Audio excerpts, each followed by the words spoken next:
Welcome to your ABNI Radio News. And for today's chapter, we will talk about the typical celebrations in Colombia. Today, we will talk about celebrations that invite to you see rains, floats, and a lot of heat.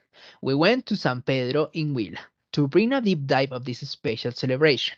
We are the ones who are going to tell you a little about this celebration so emblematic in the country, San Pedro in Huila. Okay, the description of that celebration is that every year neighbor dresses in colors that represent the joy of country proud of this culture. At the San Pedro Festival, both locals and foreigners gather in Huila to celebrate the several days, the best of the culture, dance, music, gastronomy, and in general, the folklore of this area of Colombia. The San Pedro festivities in Huila are synonymous with art and identity. The cultural managers of the department live from the artistic heritage of their land and the craft and their predecessors, left as a legacy. These festivals, in their own origin and essence, are the celebration of the people rich in music, dance, dancing, and craft. Okay, celebration. What is the San Pedro Festival?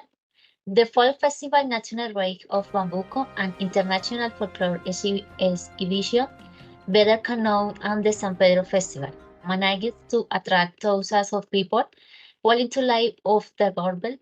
That is full of culture, fun and cultural exchange that is world experiences. This was starting in honor of Saint John the Baptist and Saint Francis Christian Europe, who came to America with the Spanish. In 1719, and the governor of this province carried of this celebration for the first time by order of the King of Spanish, which for 10 days brought together the best of the culture of this area. At that time, the people of Huila dedicated themselves to exhibition throughout various cultural expressions such as dancing, music, and event contexts that tradition remains true today. Typical Babunco dance. The San Juanero is part of the list of typical Colombian dance that take place during the festivities. During this time, the streets are filled with dancers who rehearse for a whole year and create unique choreographies that are complemented with the rhythm of live music. This is dance that managed to bridge together various cultural expressions of Colombia, from the historical representation of the choreographies to the typical costumes used by the dancer and the general importance of the ritual. The costumes, for example, are fundamental for this dance because with this, men and women felt completely ready to represent the culture. This stand off of their color and hand-created fabric created by local who prepared for the holidays every year. Women usually wear a white bolero shirt and a skirt that can vary in colors and texture thanks to the embroidered fabric and stockings that give the leaf to fill the city streets with color. In the case of men, the suit is simpler and usually complements the colors of the woman's suit. They usually wear black and white trousers and various accessories such and hand-woven tag and silk scarf of the leather belt. Thus, every year, dozens and dancers infect to attendants who, inevitably, end up moving the rhythm of the music. Let's talk about some of history. Since Colombian times, the festivals of San Juan and San Pedro have constituted of purest cultural tradition of Huila. Born from rural and village customs, these celebrations remain a memory of old traditions. The National Bambuco Festival began in honor of San Juan Bautista and saint from ancient Christianism celebrated by the Spanish culture. In 1790, the governor of this province, Don Lucas de Erazo, ordered the celebration for a special festival as an act of obedience to the King of Spain. It was a celebration that lasts of 10 days in the month of June, organizing a series of activities in which the people participated. One of these activities was bullfighting.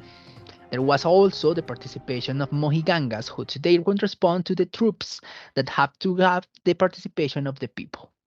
These festivals were born in order to celebrate La Jura. This is what the activity of obedience and respect for the King of Spain was called then. All the towns of the department, governed by each one's parish, participated. The tradition spread of the point that San Juan was a rural festival and San Pedro an urban festival, but both were united by several days of continued rejoicing. The festivities formally last 8 days distributed as follows of June 24, San Juan, of the 25th, San Eloy, of the 26th, San Eloycito, on the 27th, San Churumbelo, on the 29th, San Pedro, on the 30th, San Pablo, and of the 1st of July, San Pablito, San Churumbelo, San Churumbelito. On San Juan, June 24, the peasant woman woke up showing off in flowery planned waters, showing necklace of peons, spade with the jet belts, necklines with rhythms a lot of lace of perendengues. It was celebrated in the fields, generally in the front of family of group walls, on the banks of a river where La Rancheria was established, and after the walk, the traditional barbecue. Okay, in this part, with the conclusion. The news highlights how the festival has involvement from the beginnings in the 1719 in honor of Saint John the Baptist to become an event that attracts both locals and foreigners. Through the description of typical dance, especially the San Juanero, the vitality of Colombian culture and the dedication of the participants who prepared through hope and year illustrated. For the finish, the history shared by Juan about the ancient festivals of San Juan and San Pedro highlights the cultural importance and deep connection of this celebration with tradition of Huila. The conclusion of the episode left us with the image of the city full of color and life during the holidays, highlighting the importance of persevering and celebrating these traditions that have endured through the centuries. Thank you for her house and good night.